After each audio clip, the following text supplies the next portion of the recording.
Yo Chelsea fans, balik lagi bareng gue Nanda Sugiono di channel Bridge of Blue. Gue lagi di luar karena ada satu pekerjaan, jadi pagi-pagi gue harus keluar. Tapi gue akan tetap bikin video Rate the Player pertandingan antara Chelsea melawan LAFC tadi malam di Club World Cup 2025. Chelsea menang 2-0. Tapi gue merasa kurang greget ya, karena ada beberapa poin yang udah gue tulis di grup channel gue di Instagram. Buat temen-temen semua yang mau gabung, silakan langsung join aja di grup channel gue ya, di @nandasugiono. Di situ kalian bisa mendapatkan insight-insight dari gue ya. Kita mulai aja, jangan kemana-mana. Buat kalian yang suka dengan channel ini dan baru join, jangan lupa untuk subscribe, like, dan komen video ini supaya YouTube makin cinta sama gue. Dan jangan skip ya iklan-iklan yang ada di video ini.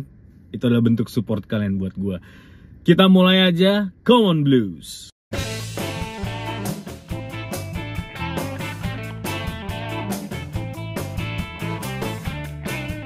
Yes, secara statistik kita menang besar ya, 65%, dan secara permainan juga kita sangat menguasain. Gak banyak perombakan. Squad yang dimainkan di setup game dari starting 11 itu sama persis dengan yang sering dimainkan Maresca di musim lalu ya.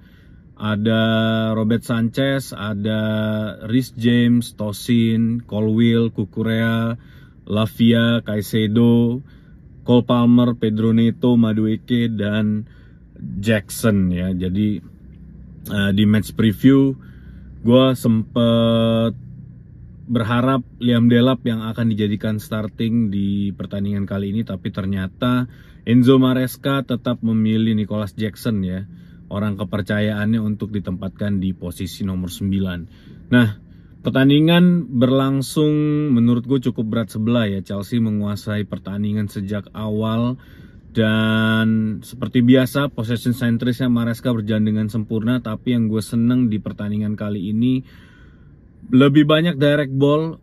Enzo Maresca mencoba untuk memaksimalkan lini sayap ya, karena kelihatannya memang di posisi sayap ini yang akan memiliki plan besar di musim ini ya, dimana Enzo Maresca berusaha untuk menambah pemain lagi di posisi sayap ini ya. Jadi kemungkinan dia mencoba untuk mengupgrade permainan ya, dari bola-bola direct di posisi wing kiri dan kanan.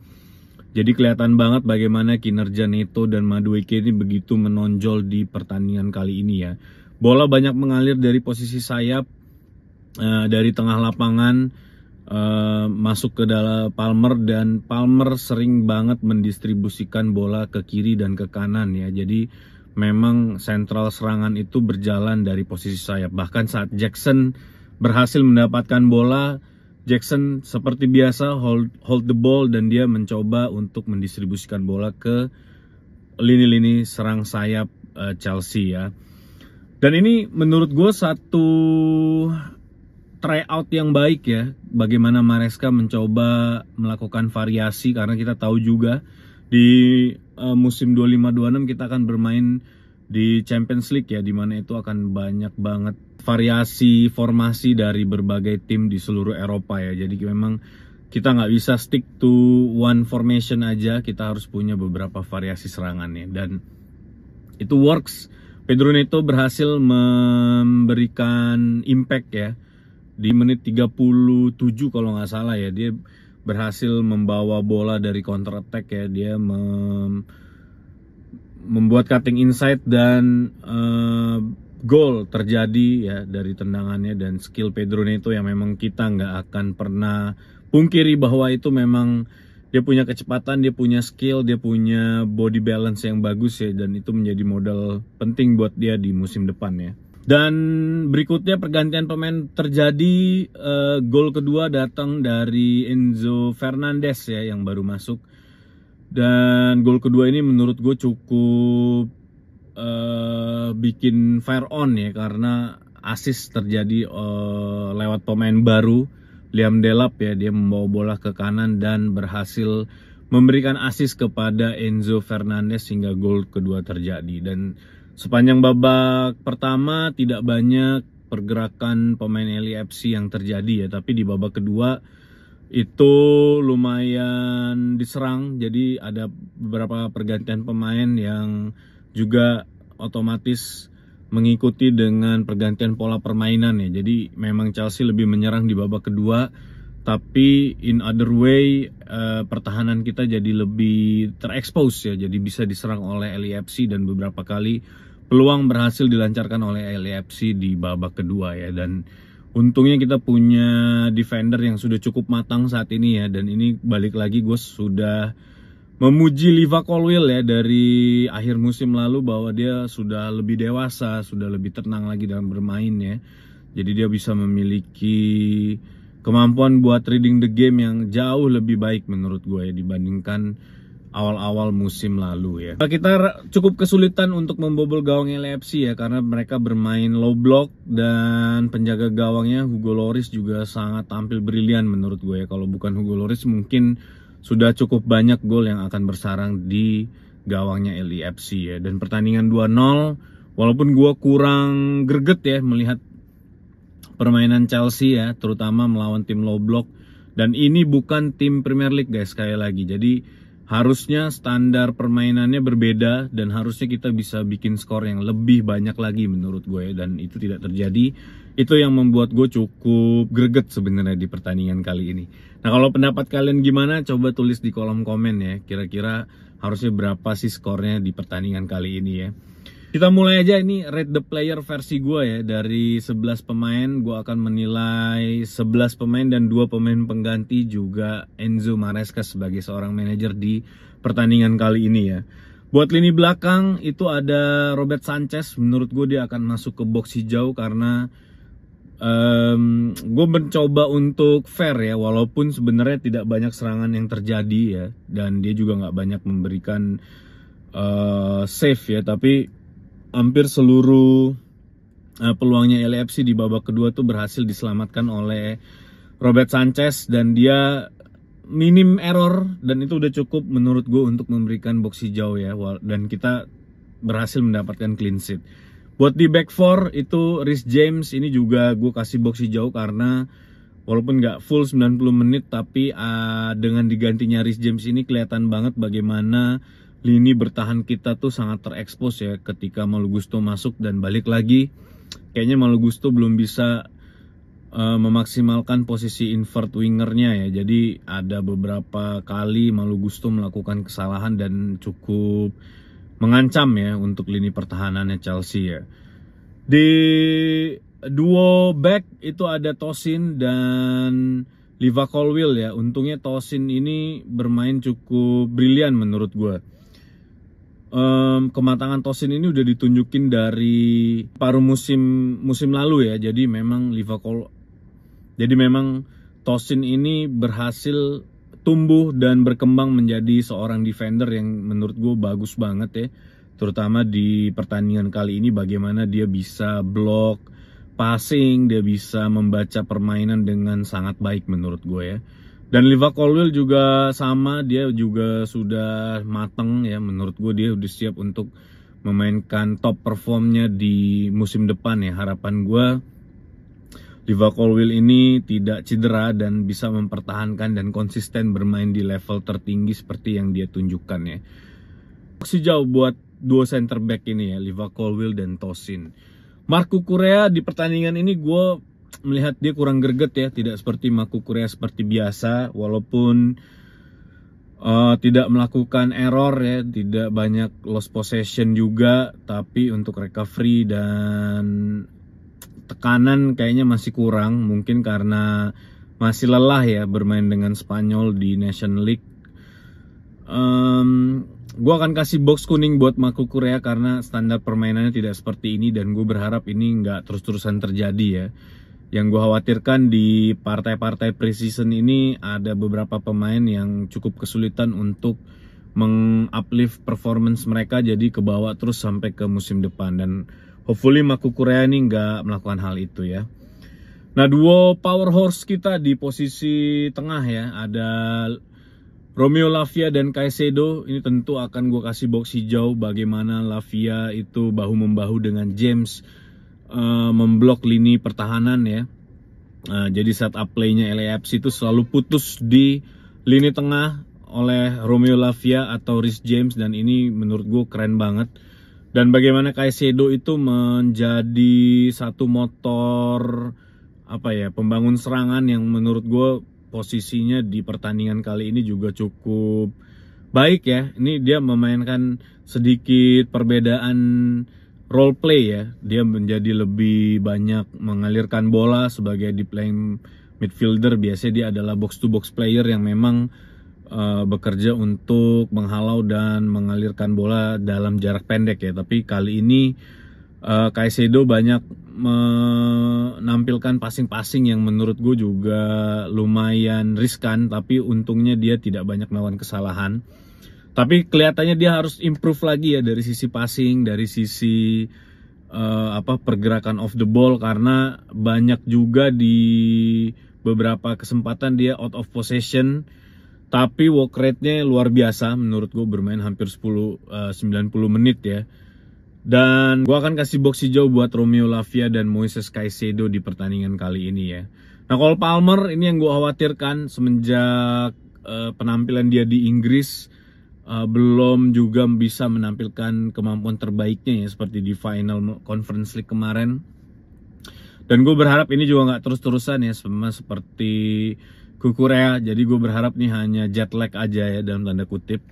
Dan semoga di pertandingan melawan Flamengo dia bisa mengeluarkan kemampuan terbaiknya. Walaupun dia banyak touch di pertandingan ini, tapi dia nggak memiliki impact yang signifikan menurut gue ya. Dan memang dia banyak membawa bola ke sideways ya, ke beberapa sisi luar lapangan. Dan seperti yang kita tahu ya, Enzo Maresca juga sudah mengkonfirmasi bahwa bosan menerima bola di posisi tengah terus, dan dia mulai memainkan posisi-posisi melebar ya. Dan kelihatannya sih itu kode sebenarnya buat Enzo Maresca untuk memainkan Cole Palmer ini di sisi sayap ya, karena dia kelihatannya lebih bisa mengeksploitasi sisi sayap ya dengan skill-skill yang dia punya.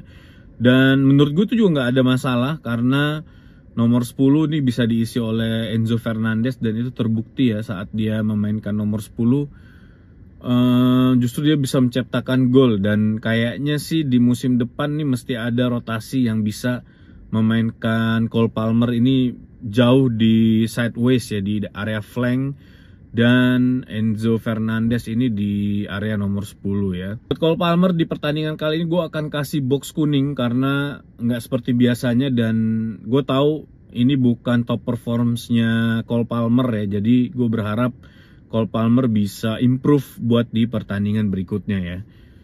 Buat di lini flank ya, sayap itu ada Pedro Neto dan Noni Madueke. Buat Pedro Neto tentu aja box hijau ya. Bagaimana work rate-nya, bagaimana spirit dia untuk memainkan top performnya dari menit awal ya. Dan dia juga begitu menekan, begitu luar biasa, tidak kenal lelah ya. Menurut gue Pedro Neto ini bisa menjadi contoh bagaimana seorang pemain bisa memainkan precisionnya dengan baik ya.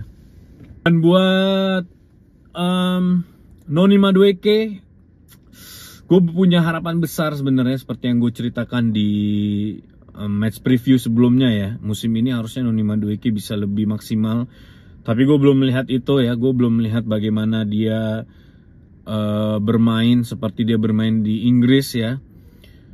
Di pertandingan ini banyak kesempatan yang kayaknya dia ragu-ragu, banyak keputusan yang dia lebih banyak mikir, dan itu memang sebenarnya lebih ke intuisi dan insting ya. Kayaknya itu mesti dilatih oleh Noni Madueke, dan kayaknya Noni Madueke ini harus punya specialty movement ya, supaya dia juga bisa tahu dan menggunakan kemampuan itu buat dimaksimalkan di musim depan.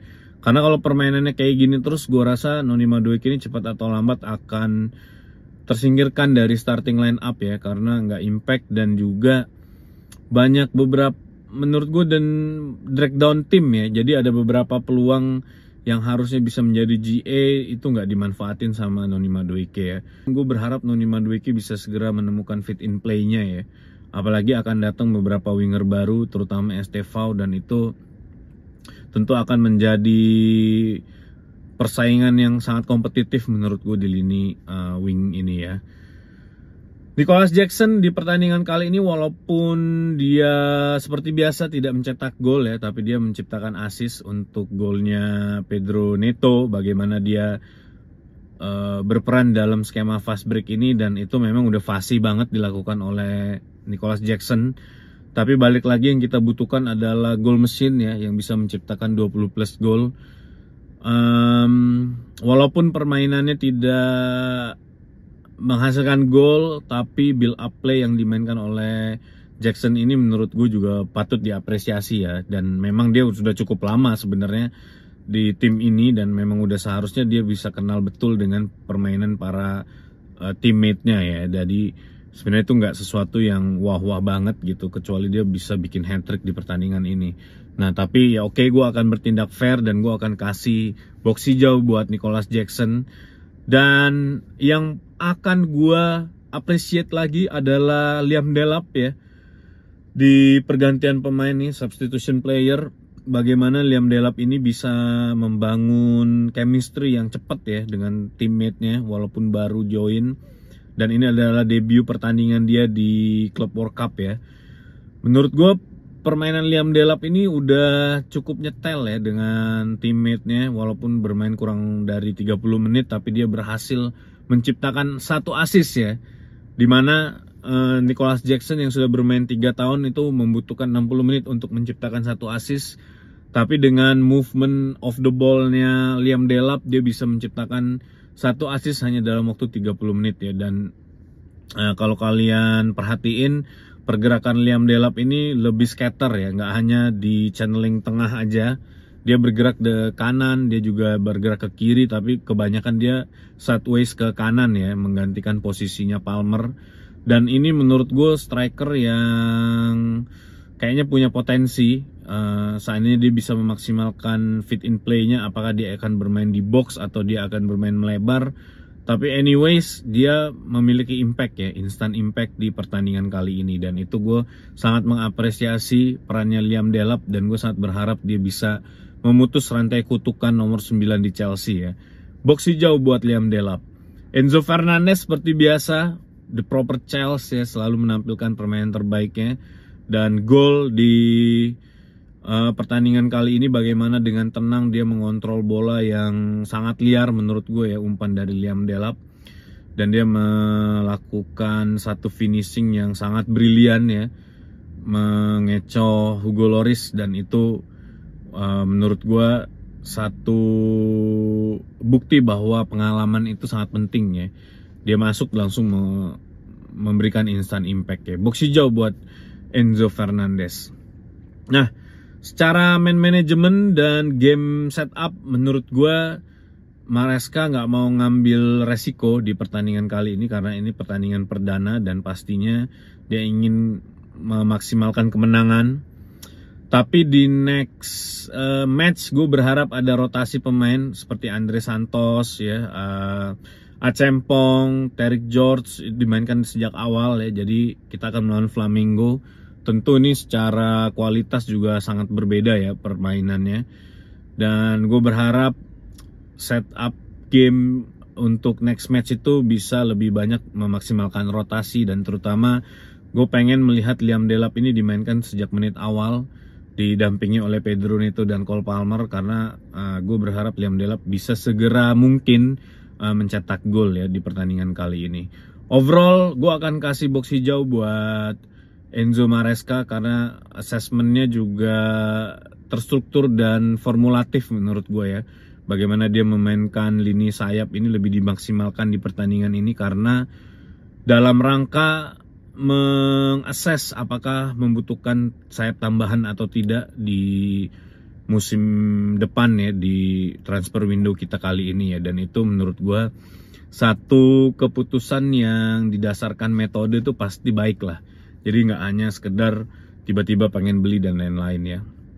Nah itu dia guys, rate the player menurut versi gue. Kalian bisa cek di sini ya. Jadi total ada 2 pemain yang mendapatkan box kuning di pertandingan kali ini. Nah, kalau menurut kalian bagaimana performa para pemain ini? Coba kalian tulis di kolom komen ya. Kalau yang nonton mungkin bisa memberikan gue insight lebih, kira-kira approach seperti apa yang akan dimainkan Enzo Maresca di next match melawan Flamengo ya, dan apa harapan kalian di Club World Cup ini? Apakah kita memang ingin juara atau kita mengakses dulu dan mematangkan tim ini supaya lebih siap lagi buat berkompetisi di musim depan ya. Balik lagi bareng gue Nanda Sugiono di channel Bridge of Blue di video gue berikutnya. Buat kalian yang baru join, jangan lupa buat subscribe, like, dan komen video ini ya. Gue juga menyediakan super thanks buat kalian yang ingin mengapresiasi gue supaya gue lebih semangat untuk membuat konten ya di next video. Jangan kemana-mana, tetap support Chelsea di Club World Cup 2025 ini. Once a blue, always be blue, up to Chelsea.